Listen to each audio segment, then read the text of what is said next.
News, सच जरूरी है। ये है MNS न्यूज नेटवर्क और आप देख रहे हैं MNS न्यूज टीवी। मैं हूँ आपके साथ सोनल। तो आइए देखते हैं आज की कुछ खास खबरें।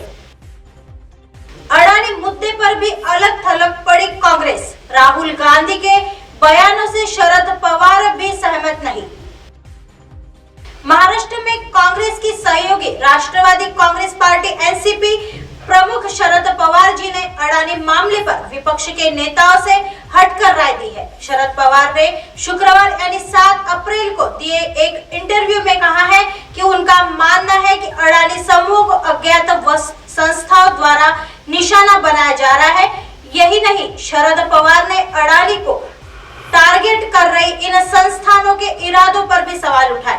कांग्रेस के नेतृत्व में विपक्ष ने ठप की संसद। इंटरव्यू के दौरान शरद पवार ने अमेरिकी short selling firm Hindenburg report की जेपीसी जांच की कांग्रेस की मांग से अपने आप को अलग करते हुए कहा कि वह इस मामले पर कांग्रेस की अगुवाई वाले विपक्ष द्वारा संसद को ठप करने से सहमत नहीं है। एनसीपी प्रमुख ने कहा कि इस बार मुद्दे को आवश्यकता से अधिक अहमियत दी गई।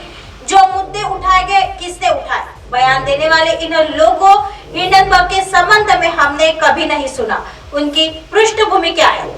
जब वे ऐसे मुद्दे उठाते हैं जो पूरे देश में बवाल मचा देते हैं, तो इसकी कीमत देश की अर्थव्यवस्था को चुकानी पड़ती है। हम इन बातों को अनदेखा नहीं कर सकते। ऐसा लगता है कि यह अडानी पर हमला टारगेटेड है। अडानी मामले में जेपीसी की जरूरत नहीं। शरद पवार ने आगे कहा कि अडानी मामले की जांच के लिए एक मांग की गई और सर्वोच्च न्यायालय ने पहल की और एक समिति नियुक्त की, जिसमें शीर्ष अदालत के रिटायर्ड जज, विशेष तज्ञों, एडमिनिस्ट्रेटर और अर्थशास्त्रियों को शामिल किया गया। उन्होंने कहा कि सुप्रीम कोर्ट की समिति को दिशा निर्देश दिए गए हैं, एक समय सीमा दी गई है और जांच रिपोर्ट प्रस्तुत करने को कहा गया है। उन्होंने कहा कि विपक्ष इस मसले में संसदीय कमेटी जेपीसी की जांच चाहता था और संसद में भाजपा के पास बहुमत है। उन्होंने कहा कि यह डिमांड सत्ताधारी पार्टी के विरुद्ध थी। सत्तारूढ़ पार्टी के खिलाफ जांच करने वाली समिति में सत्ता पक्ष के बहुमत वाले मेंबर होंगे। सच कैसे सामने आएगा, आशंका हो सकती है, लेकिन यदि सर्वोच्च न्यायालय इस मामले की जांच करे जहां कोई प्रभाव नहीं है, तो सच्चाई सामने आने की बेहतर संभावना है। आइए बढ़ते हैं अगली खबर की तरफ। सत्ता मिलते ही राहुल गांधी को सजा देने वाले जज की जीभ काट देंगे, कांग्रेस नेता की खुली धमकी। तमिलनाडु में कांग्रेस के एक नेता ने पार्टी में के सत्ता में आने पर राहुल गांधी को मानहानि मामले में 2 साल की जेल की सजा सुनाने वाले न्यायाधीश की जीभ काटने की धमकी दी है। कांग्रेस नेता ने कहा है कि 2019 के आपराधिक मानहानि मामले में राहुल गांधी को जिस जज ने दोषी ठहराते हुए 2 साल की जेल की सजा सुनाई है, उनकी जीभ काट ली जाएगी। अब कांग्रेस नेता के खिलाफ इस टिप्पणी को लेकर केस दर्ज कर लिया गया है। रिपोर्ट के अनुसार कांग्रेस की SC/ST विंग तमिलनाडु के डिंडीगुल में अपने नेता राहुल गांधी की अयोग्यता का विरोध कर रही थी।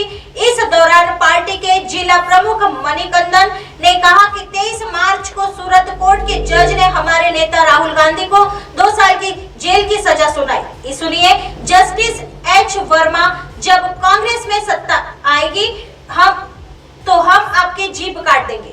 मणिकंदन के खिलाफ 3 धाराओं के तहत केस दर्ज किया गया है और डिंडीगुल पुलिस द्वारा छानबीन शुरू की गई है। बता दें कि गत वर्ष कांग्रेस नेता राहुल गांधी को एक रैली में उनकी मोदी सरनेम टिप्पणी पर 2019 के आपराधिक मानहानि मामले में दोषी करार दिया गया था। सूरत कोर्ट ने राहुल को 2 साल जेल की सजा सुनाई थी।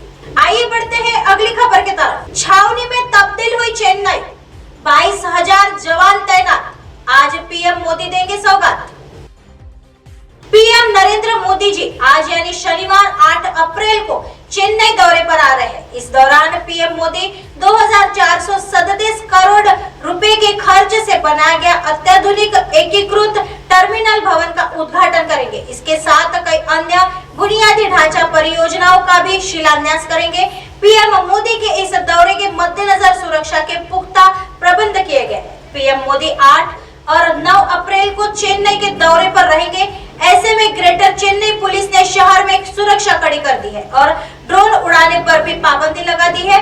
पीएम मोदी तमिलनाडु के साथ ही कर्नाटक और तेलंगाना के दौरे पर भी रहेंगे। रिपोर्ट्स के अनुसार शनिवार से आरंभ होने वाले इस दौरे के लिए शुक्रवार रात से ही सुरक्षा व्यवस्था कड़ी कर दी गई। प्रधानमंत्री के दौरे के दौरान लगभग 22,000 जवान उनकी सुरक्षा के लिए तैनात होंगे। इसी के साथ तांबरम कमिश्नर ने भी सुरक्षा बढ़ाने के साथ साथ ड्रोन उड़ाने पर प्रतिबंध लगा दिया है।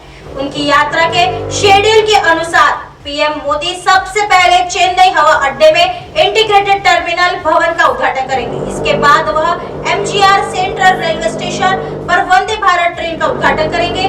इसके साथ ही पीएम मोदी आइस हाउस के पास विवेकानंद इलम में फेस्टिवल में भी शामिल होंगे। इसके बाद वह पल्लवरम में एल स्टॉप क्रिकेट ग्राउंड में विभिन्न योजना और कार्यक्रमों का शुभारंभ भी करेंगे। बता दें कि 6 अप्रैल को पीएम मोदी ने चेन्नई हवा अड्डे में इंटीग्रेटेड टर्मिनल भवन को लेकर ट्वीट भी किया था, जिसमें उन्होंने कहा था कि यह चेन्नई के बुनियादी ढांचे के लिए बहुत महत्वपूर्ण एडिशन होगा। यह कनेक्टिविटी को बढ़ावा देगा और स्थानीय अर्थव्यवस्था को भी फायदा पहुंचाएगा। ऐसी खबरें फिर लेके आएंगे इसी समय इसी जगह। तब तक देखते रहिए एमएनएस न्यूज़ नेटवर्क। नमस्कार।